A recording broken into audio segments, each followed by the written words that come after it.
So I'm Dionisio, the Minister of Tourism for the Bahamas, and also Chairman of the Council of Ministers for the Caribbean Tourism Organization.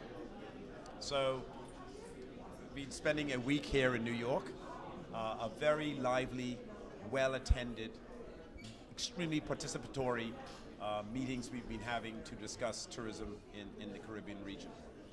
Much of the discussion obviously has been about the emergence from the dreadful hurricanes at the end of 2017, and how the Caribbean was doing extremely well up until October of last year, and unfortunately those two hurricanes caused substantial devastation to not as much as you think, but to only 30% of the geographical region of the Caribbean.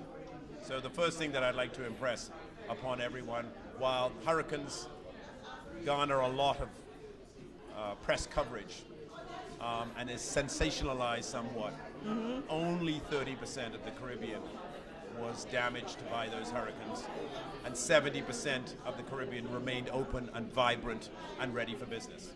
So the Caribbean has been, since the hurricane, in essence, a tale of two cities. You've got the countries that were sadly extremely devastated and are rebounding quicker than we thought that they would be.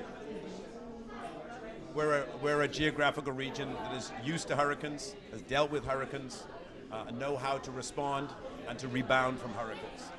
And the other side of this tale of two cities are jurisdictions that have been doing extremely well. So in the Bahamas, for example, in the first quarter of 2018, our stopover visitors, obviously the most important component of our visitors, has experienced an 18% growth. The Bahamas is a country of many islands, 700 in fact, and we market 16 different destinations.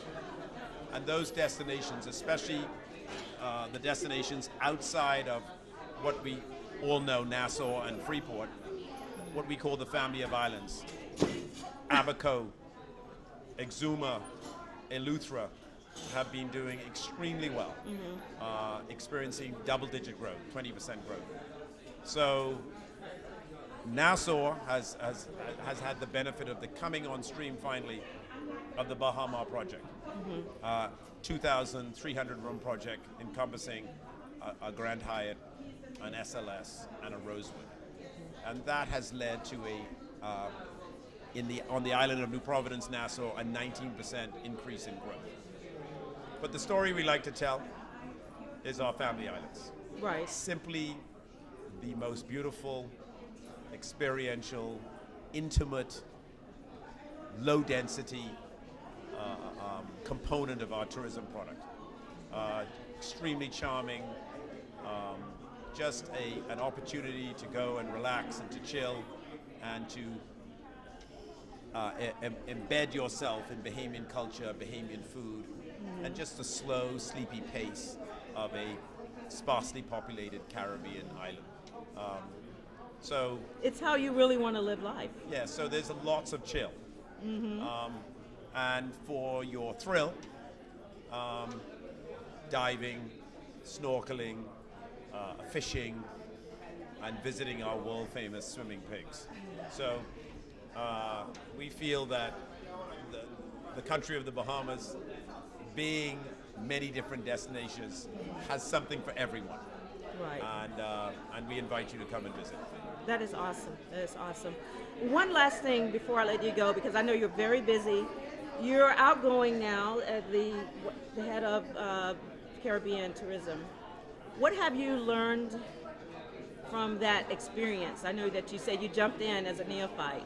Yeah. What experience do you carry with you leaving?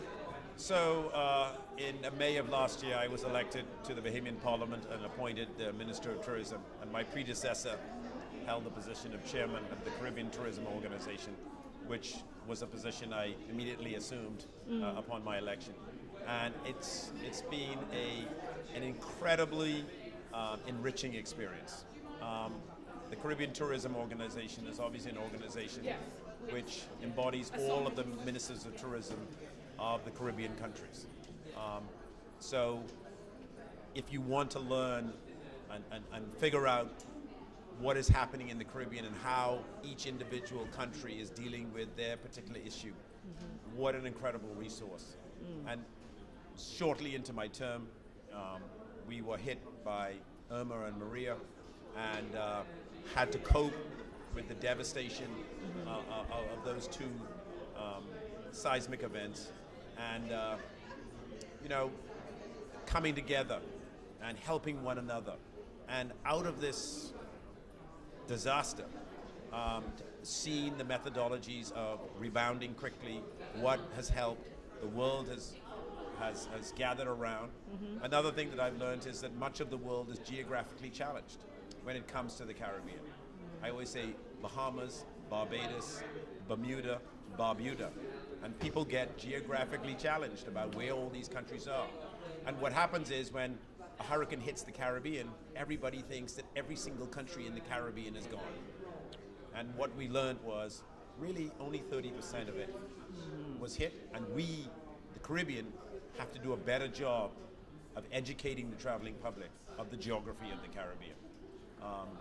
But it's been a wonderful resource, traveled quite a lot in the Caribbean as a result of being chairman of the CTO, and learned a great deal from all of my tourism colleagues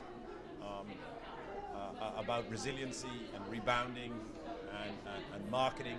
Another thing that is very interesting is the shifting of the traveling public, their purchasing habits to online social media mediums. There was a day when everybody used to go to a travel agent.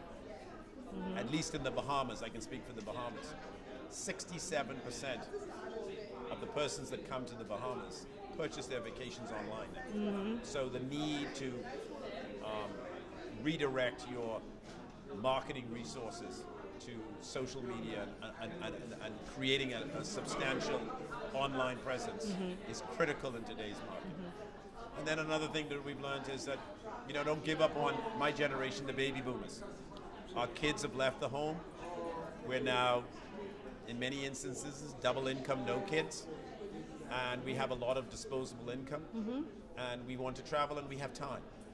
Whereas the millennials, which you hear an awful lot about, are obviously in that stage of their life where they're beginning to create a family. They're much more adventurous, obviously, but don't discount the baby boomers. Right. They are still fired up and ready to go.